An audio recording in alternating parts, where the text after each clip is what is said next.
9 ways that women manipulate men and why you don't always want that for your life or for yourself. These manipulations are often misunderstood and often don't work. And I don't want you to make these mistakes, baby. That's why I'm talking to you about this today. They are distributed a lot on social media. People talk about them a lot, manipulate this, manipulate that. I got into the papers because I titled a video on TikTok about how to manipulate men. In reality, that's just a title, but I would never tell you how to manipulate someone. I would just tell you how to change yourself and, make a better version of yourself so that you attract the right person. But without further ado, let's get into it. Number 1 is the help me, I am helpless syndrome. This often gets mistaken because what I will often say, or maybe other content creators will say, is that, or other health coaches or, lifestyle coaches will say, is that men want to feel, and I think we spoke about this on the last video and podcast, is that men want to feel like they are making a change in your life. They want to see themselves as the hero in your life. They want to see themselves as somebody who moves the needle, that you don't need to be this powerful, woman to attract a man. You just don't have to be. Every man likes a different type of woman. But I will say this, that asking a man for his help or for his advice is a very useful way to start a conversation or start a relationship with a man, because they like to feel useful to you whilst remaining free. And I've said this a lot. However, this I'm a helpless girl and I don't know what I'm doing, help me constantly can backfire. Why? Because you want a man who is in his true masculine and is adequate and wants an adequate woman by his side. If you are constantly in this kind of childish state, you will attract a man who has a low ego. He is not fully developed. He's childish himself, and he needs you to somehow prompt his masculinity with being so helpless that it makes him feel like somebody compared to you. Now, that's not what we want. When I recommend ask him for his advice or ask him for help, what I'm actually recommending is when you want to talk to a man or when you want to start a conversation or when you want to get on his good side, as opposed to initiating everything and driving the whole conversation and driving all the dates, you should ask, what's the best Indian restaurant that you know? What's the best Japanese restaurant that you know? That is not helplessness. That is asking him for his advice. Let's say he's a restaurateur and he really loves, eating out. That is asking him for his advice.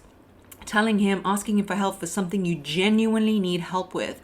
Like, I will be damned if I'm going around hanging some kind of heavy mirror on my wall. That is not pretending to be helpless. I genuinely don't want to do that. And I'm a massive advocate of, if you can make him do it, because we have enough on our plate, ladies. But don't act helpless. I don't know how, because what you're going to infringe on is his freedom, and you're going to attract, and that is one of the most important things for men. But secondly, you're going to attract a man who needs to look better compared to you. Number 2, the bimbo technique. I'm stupid. I don't understand. What did he say? What was that?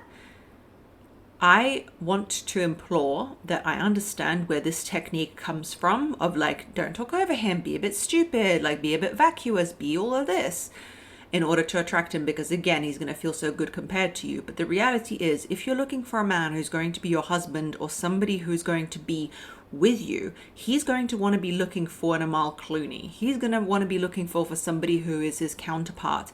He's going to want to be looking for somebody who he can take out into social settings and be proud of you. However, I will say a note about this bimbo technique. I've got my pen out and I'm talking to you with my pen out like a teacher for some reason, but it's helping me deliver the point that you need to use in life in general, whether you're a man or a woman, discernment of whether you should argue with a person about a point or not. Sometimes being the dumb fox is the best thing to do, because once you disagree with a person and once you put them on the back foot of a disagreement, they will not see you as favorably as they once saw you. So if somebody says, I really like the color blue, and you're like, well, it's not a good color because red is better, straight away, they're in the position of opposing you. It is often very good to play stupid or not know. For example, if I don't want to do something and I'm talking to a man well, a man who is of sexual interest to me, and say my husband for me, it might be a boyfriend for you. You don't always need to become an opposition for him. You don't always need to get into a fight with him. Sometimes it's better to go, oh, I just didn't notice that. Oh, I just didn't know, because it's better to diffuse the situation than it is to always go into conflict.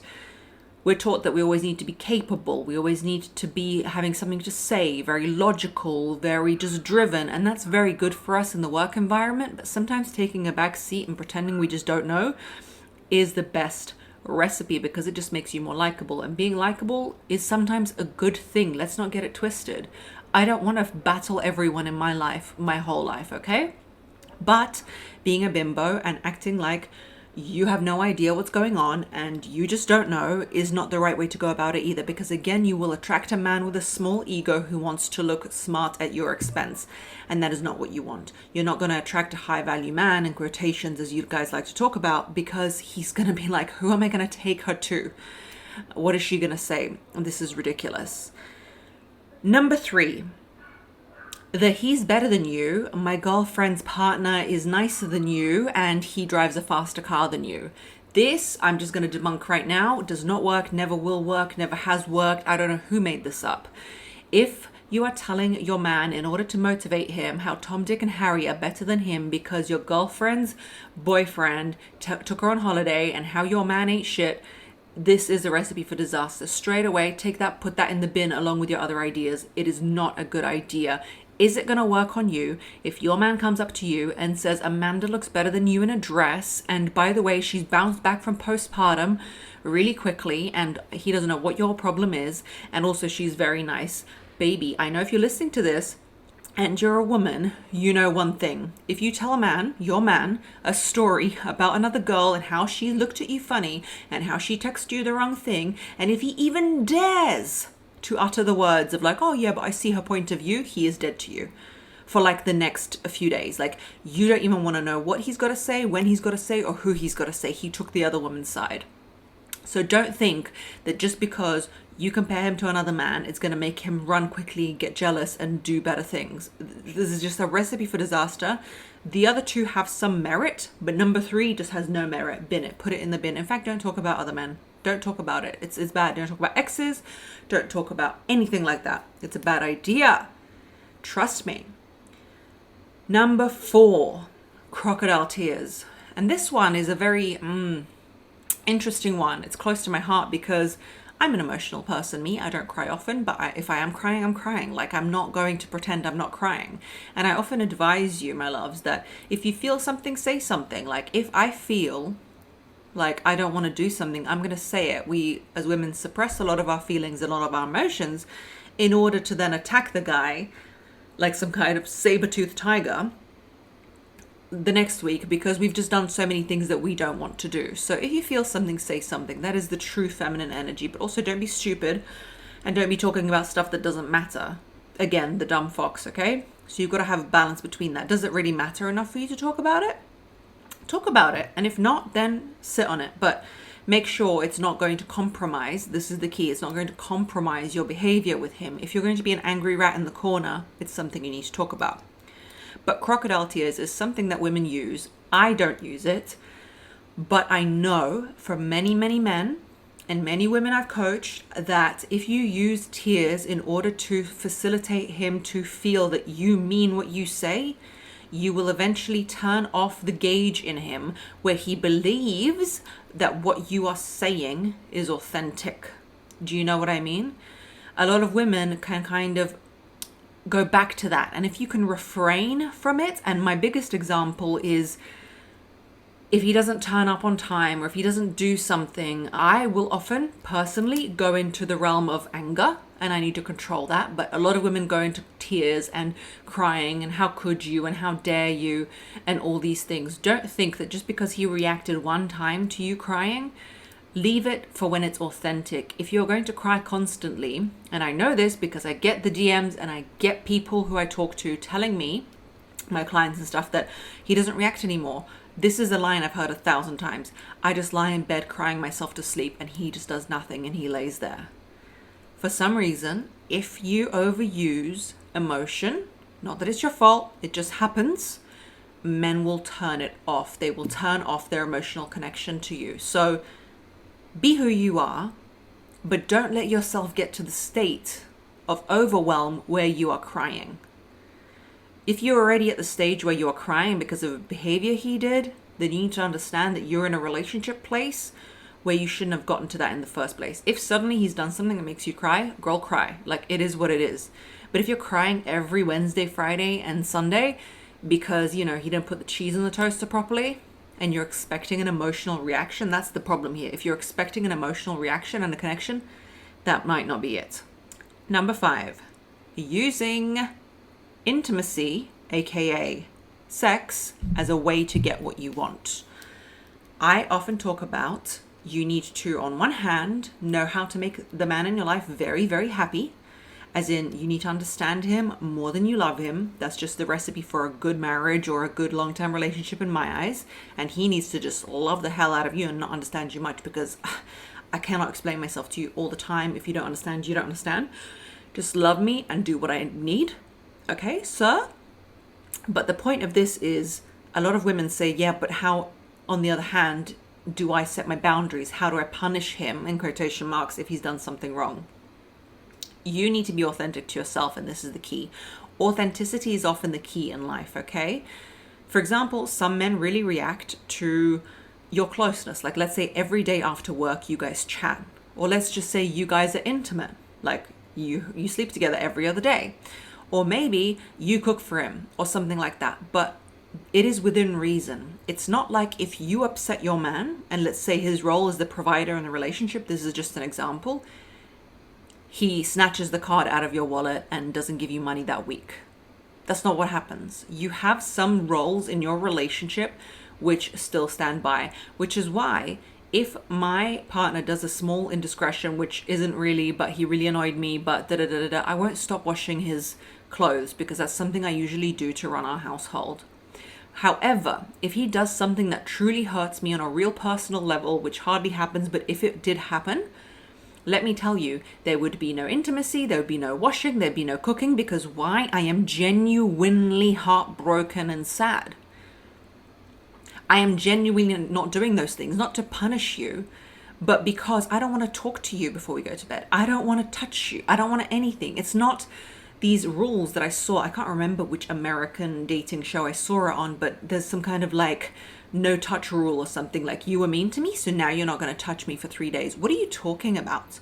There should be no intimacy rule or no touch rule. The only time you should stop physical affection with your partner, or let's say cooking for him, or whatever it is you do, or talking to him, is when you genuinely in your soul feel sick in order to do it. You don't like to do it. It makes you disgusted because what they did was so awful to you. Or you just don't like them as a person right now, and you need time. And in that moment when he comes to you and he's like, hey baby, let's do this, or where's my dinner? You say, do you know what? I am genuinely so sad that I can't even think about that right now. Not, oh, because you did A, B, C, D, E, F, G, now you can't sleep with me for 2 weeks. That's not the way. That's not the way. So as much as you need to understand him and know how to make him happy, you also need to know how to make him not so happy. And that is in the minor, small ways. Like if you always pick up his random drink when you drive through a drive-through, don't do that anymore, because he's not respecting you. So don't do that. But you can't suspend intimacy and, completely derail your household, not pick up your children from school, like do all this madness, because those things have to come from a genuine place. So don't use sexual intimacy in order to control anybody. It is not a tool, it is a genuine intimacy between the two of you as people, so you cannot use it that way. However, if you truly have been hurt, there is no time limit, there is no reason, there is maybe a counselor you need to see, there's a therapist you need to see, but using that to control him is not the way. It has to come from genuine emotion. Number 6, feel sorry for me. I have no boundaries, but you need to feel sorry for me. This is a female manipulation that I really don't like, and I talk about it so much. You have one life. You are this feminine creature. As I talk about it, life isn't always easy. You have your periods, you have postpartum. I'm 8 months pregnant at the moment, okay? I'm doing all this. And what a lot of women will do is, instead of taking up space in this world, taking up their rightful space in this world and saying, listen, I can't look after your 700 children and 5 horses and 5 dogs, okay? I can't do it. You need to pull in and do it as well. Before you get angry, you need to say it with the lightness of spirit. You need to say it playfully, girl. You need to be like, baby, it's too much for me. I can't do it today. I can't cook because I'm 8 months pregnant and our toddler son is really a lot. That's something I'm going through at the moment. Without guilt, without anything, sit down with him and be like, we need to sort it out. We need to work on this together because I can't do that right now. This is my boundary. This is my limitation. And men really understand that. You know why? Because men won't take on more than they can do and want to do. Like, I know some men take 3 jobs in order to support their families, but that is a decision they made in order to support their family. It's not that so the woman swoops in and takes one of the jobs from him. It's a decision he's made in order to be the provider, okay? But a female manipulation, and what women love to do, is, oh, I'm just so tired.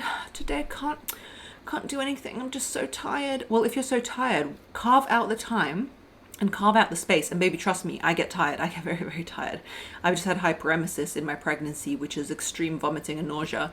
I have a toddler. I'm running a business. I'm doing this and that and the other. We might be moving house. Listen, it's a lot. We're all human. I understand. And I love to complain. But the complaint is from a place of like, damn, this is like a lot. This is difficult. It's not woe is me. You know why? You know why I really discourage the woe is me mentality and the woe is me kind of approach to a man is because you will kill your sexual intimacy. You're going to go into the role of haggard mother, haggard and tired mother, you, and he is your son. That is the dynamic you will go into, because we use that a lot as children, and maybe not so much now because we're more enlightened in parenting, or at least we're trying to be. But a lot of men were raised with a mother who was overworked and tired, maybe had a job or stayed at home and had 5 kids and was tired and haggard and get off me, don't touch me. I'm just too tired and I'm just so stressed and I'm just so down about myself and I'm just like, get the violins out. And it makes him feel guilt. It makes him feel not sexually attracted to you. So instead of using this feeling of feel sorry for me and pity, why don't you use your voice and boundaries and say, actually, it's too much for me, and sit with that feeling of guilt. Sit with that feeling of guilt, babe. Just sit with that feeling of like, I've set a boundary. I've asked for something. This is a strange feeling. I'm not used to it because I so badly want to be the good girl. I so badly want to be loved. I so badly want to be everything to everyone, you know. I just want to be all of that, and you can't be. So sometimes you need to be a big woman about it and just set some boundaries. Number 7 is I am the workhorse. I can do it all. This is the other spectrum of women. The first one is the archetype. The number 6 is the archetype of the cow, which I talk about in my masterclass, 20 Feminine Energy Principles, and I really dive into it more in my Polarity MasterClass, and that is about how to maintain the relationship and the spark once you do have a relationship, if he's losing interest in you, all those things. So check those out on margaritanazarenko.com, and I have a bundle to buy them together, which is less. I never say that, so you know, it's there, and I'll put it all in the description boxes as well, so you can check that out. But this archetype of like, woe is my life, is the cow, like she's overworked, motherly, and like bleh. And this one, number 7, is the workhorse. This is the woman who does it all, was programmed to think that she can do it all, has to do it all. I don't know why you'd want to do it all. Like, even the ant queen has all these ants to do it all for her, and it doesn't reduce her value. In fact, most people who do great business or do great things have a lot of people working with them and for them, and you know, they delegate tasks. But we move on. The workhorse is the woman who's overworked, overtired, overstressed, and she just doesn't say anything. And she thinks that by doing it all, by doing, which is a masculine trait, she will get rewarded from others with recognition. When she understands finally that the feminine energy and what people want from a woman is feminine energy and this light and this sensual juiciness of femininity. And I know you can't always have that if you're a single mother and you're working, but this is in the context of manipulating a man. So say you're married and you're together and you're like, yep, I can do it all. I'll work 2 jobs, or I'll work really hard, and then I'll come and do the house, and I'll do this and I'll do that. And you are just grinding yourself into nothingness. And it often reflects on a woman's image, how she looks. She's going to cut her hair off. Not that there's anything wrong with short hair, but let's say that was not your style. She will start to simplify her life. She will stop to wear clothes that she wants to wear. She will stop to embellish herself. She will stop to do all those things that make her feel glorified in her femininity, in order to just keep on working, because she feels like some kind of reward, like heaven in Christianity or something. I don't know. She feels like once she has martyred herself enough, everyone will recognize her. But sadly, that's not the case. People, the world, and especially men, recognize women who can take up space and love themselves, because value is given to those who give themselves value. People only talk well about women who are the workhorse and sacrifice themselves and never did anything after they die, basically. They just go, oh yeah, she was a really good woman. Yeah, my mum, she worked so hard. Not my personal mum, by the way. My mum really knows how to take up space. My mum would give Beyonce a run for her money of how much queen energy she has and how much space she takes up, which is, I guess, where I got this point from. But no one's going to glorify you from doing. It's just not going to happen. That's all I'm going to say. So ask people for help. Number 8, I'm leaving you, but daily, in every argument. I will say it's very, very important to set a boundary of, if you A, B, C, D, E, F, G, somewhere in your conversation of a long-term relationship, if you A, B, C, D, E, F, G, I won't be able to be with you and I will leave you. What is that for you? I don't know. He hits you, he philanders, he disrespects your dog. I don't know what that is for you. For me, I have some things where I have said once, not every day, not on the daily, but I've communicated the message to the men I've been with, and specifically my husband, especially my husband, pardon me, that these things, I, as much as I'd want to look past, I won't be able to. So you do that, you'll lose me. And I know what he wouldn't be able to look past either. This isn't just a feminine thing, it's a masculine thing too. I know his boundaries, he knows mine, but we don't talk about it, we don't go on about it. If you're the type of woman who is constantly saying you're going to leave because of a behavior, baby girl, you are the reason why the person who is with you does not change. Even if you want the ring, like we talked about in the last episode, if you want the ring on your finger and you're always nagging him about it and you're always like, I won't be able to be with you, I'm going to leave, yada, yada, blah, blah, blah, but you're not leaving, he understands that it's not a thing for you. You're tricking yourself, you're tricking him. Things need to be understood and communicated once and clearly. I want to be married. I am 29 years old. I want to have 3 kids. God willing. If that's not you, that's absolutely fine. But if you don't let me know within a year, then on mutual ground, I am off. You know, it's no problem for me. And you need to let people know like that, because you are a prize, my love. You are a prize in terms of the fact that you were born. People raised you. If you ever raised children, you understand how much hard work that is to put into actually raising someone, and effort, and all your ancestors that came before you and everything. So you're a prize, not because you are more special than any human being, but because life is precious. It is a prize to have life. So you don't need to cling onto Jeff over here, who doesn't know if you're the one for him. Let Jeff go, because maybe he's meant to be with Mary and the one you're meant to be with is just waiting around the corner. And in every argument, if you're threatening to leave, you are losing the power in your voice. It is literally the most power-reducing thing that you can say if you say it often. Do not do it. Do not use the divorce word. Don't do it, because you will lose with that manipulation. Number 9, one that is near and dear to me, blowing hot and cold.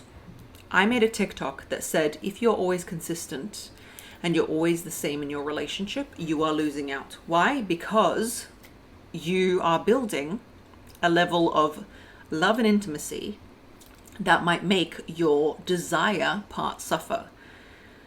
And I said, like, if you're always texting your husband 500 times a day, then maybe one day delve into work, go to the cinema with your friends, do something else for your life.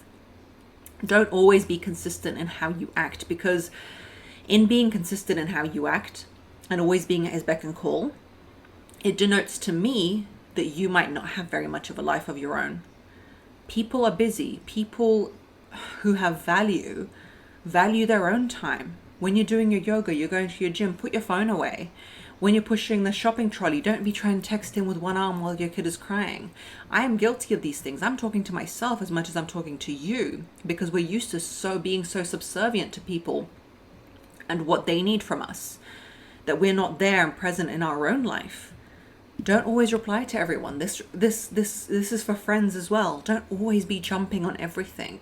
Have some kind of, I don't know, demeanor about you of your time being precious. And what a lot of people misunderstand that as blowing hot and cold, like on purpose. Like one day I'll be sitting there sulking, and the next day I'll be there and happy. It only works if it's genuine, and that is your genuine emotion. And I'm a big advocate for adhering to your genuine emotion in the moment. But I'm not an advocate for pretending to blow hot and cold, because if you've got a mature masculine man who is basically he's secure in his attachment, he will very quickly get bored of you and just lose attraction to you. However, if you've got a man who is avoidant or a man who is anxious, this blowing hot and cold on purpose is going to work really well on him, because that is part of his trauma and how he was raised. So if you got one of those, keep going, girl. I wouldn't recommend it. But if you want a secure man, don't pretend to blow hot and cold. Don't play games. Be authentic, because you want that secure man in your life, but don't also be at his beck and call constantly. Anyway, let me know in one of my posts, DM me, let's talk about it.